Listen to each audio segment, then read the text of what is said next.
Perkenalkan, saya Rida Malianur, NIM C0141921111. Jadi pada kesempatan kali ini saya akan menjelaskan tentang konsep mapping dari penyakit leptospirosis. Dimulai dari definisi. Jadi, leptospirosis adalah suatu penyakit zoonosis yang disebabkan oleh mikroorganisme Leptospira interrogans. Nama lain dari penyakit ini adalah mud fever, slime fever, autumnal fever, infectious jaundice, field fever, dan lain-lain. Sedangkan untuk bentuk beratnya sendiri disebut dengan Wells disease. Karena penyakit ini pertama kali dikemukakan oleh Weil pada tahun 1886.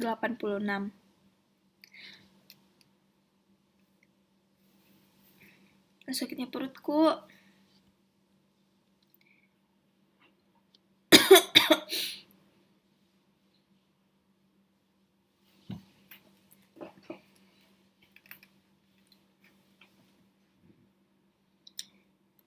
Etiologinya. Menurut beberapa peneliti, yang tersering menginfeksi manusia adalah leptospirosis,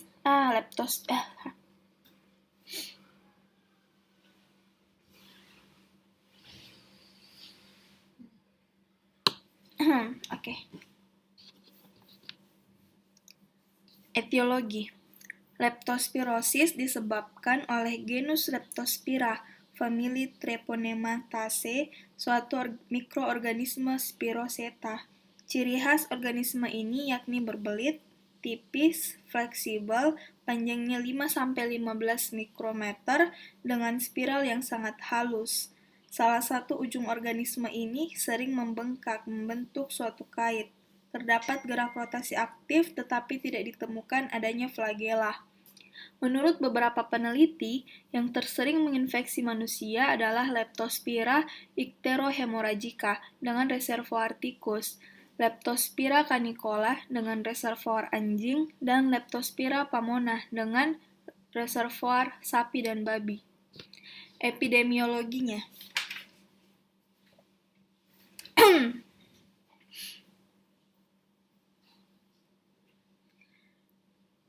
Epidemiologi.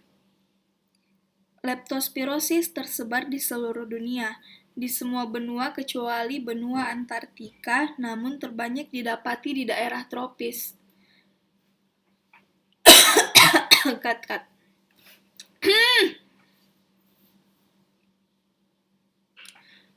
Epidemiologi. Leptospirosis tersebar di seluruh dunia, di semua benua kecuali benua Antartika, namun terbanyak didapati di daerah tropis. Penyakit ini bersifat musiman, di daerah beriklim sedang masa puncak insiden dijumpai pada musim panas dan musim gugur, karena temperatur adalah faktor yang memengaruhi kelangsungan hidup Leptospira, sedangkan di daerah tropis insiden tertinggi terjadi selama musim hujan. Penularannya. Manusia dapat terinfeksi melalui kontak dengan air atau tanah, lumpur yang telah terkontaminasi oleh urin binatang yang telah terinfeksi Leptospira. Infeksi tersebut terjadi jika terjadi luka atau erosi pada kulit ataupun selaput lendir. Air tergenang atau mengalir lambat yang terkontaminasi urin binatang infeksius memainkan peranan dalam penularan penyakit ini. Bahkan, air yang deras pun dapat berperan.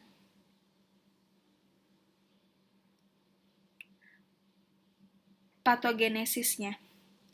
Leptospira masuk ke dalam tubuh melalui kulit atau selaput lendir atau mukosa, memasuki aliran darah dan berkembang lalu menyebar secara luas ke jaringan tubuh. Kemudian terjadi respon imunologi, baik secara seluler maupun humoral, sehingga infeksi ini dapat ditekan dan terbentuk antibodi yang spesifik. Walaupun demikian, beberapa organisme ini masih bertahan pada daerah yang terisolasi secara imunologi, seperti di dalam ginjal, di mana sebagian mikroorganisme akan mencapai convoluted tubulus, bertahan di sana dan dilepaskan melalui urin. Leptospira dapat dijumpai dalam air kemih sekitar 8 hari sampai beberapa minggu setelah infeksi dan sampai berbulan-bulan bahkan bertahun-tahun kemudian. Leptospira dapat dihilangkan dengan fagositosis dan mekanisme humoral. Kuman ini dengan cepat lenyap dari darah setelah terbentuknya aglutinin. Setelah fase leptospiremia 4-7 hari, mikroorganisme hanya dapat ditemukan dalam jaringan ginjal dan okular. 3 mekanisme yang terlibat langsung pada patogenesis leptospirosis adalah infeksi bakteri langsung, faktor inflamasi non-spesifik, dan reaksi imunologi.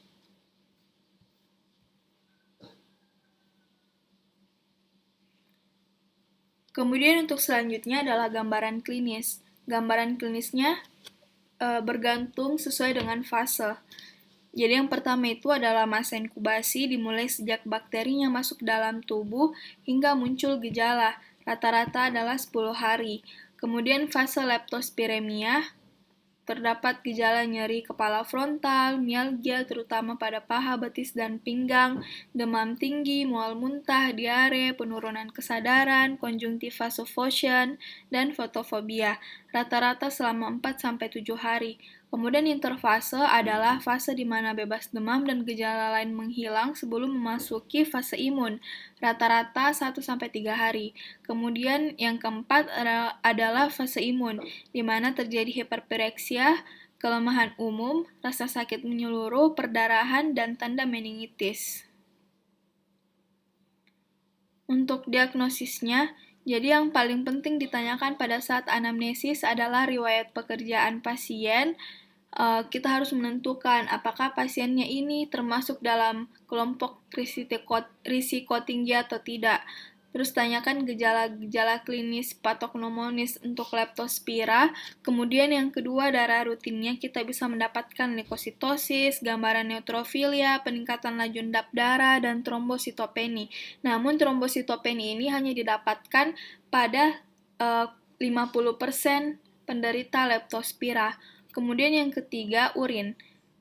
Pada pemeriksaan urin kita dapat menemukan proteinuria, leukosituria, dan CAST. Yang keempat, pemeriksaan blood ureum nitrogen, bilirubin direct, fungsi ginjal. Kemudian yang kelima, kita cek kultur. Sampel kultur ini bisa diambil dari darah, cairan cerebrospinal, dan urin. Kemudian yang keenam, serologi. Kita bisa menggunakan uji carik celup, PCR, silver stain, dan mikroskopik lapangan gelap. Untuk pengobatannya sendiri tergantung dari derajat leptospiranya. Leptospira ringan dapat diobati dengan doxycycline 2 kali 100 mg, ampicillin 4 kali 500 sampai 750 mg, dan amoxicillin 4 kali 500 mg per oral. Sedangkan untuk leptospirosis yang sedang atau berat, dia dapat diberikan penisilin G 1,5 juta unit per 6 jam via IV, ampicillin 1 gram per 6 jam IV, amoxicillin 1 gram per 6 jam IV. Sedangkan untuk kemoprofilaksisnya sendiri dapat diberikan doxycycline dosis 200 mg per minggu selama 3 minggu. Untuk prognosisnya, jika tidak ada ikterus, penyakit jarang fatal. Pada kasus dengan ikterus, angka kematian 5% pada umur di bawah 30 tahun dan pada usia lanjut mencapai 30-40%. Baik, jadi cukup sekian video konsep mapping penyakit leptospirosis dari saya. Untuk perhatiannya saya ucapkan terima kasih dan semoga bermanfaat. Sudah. Tekan.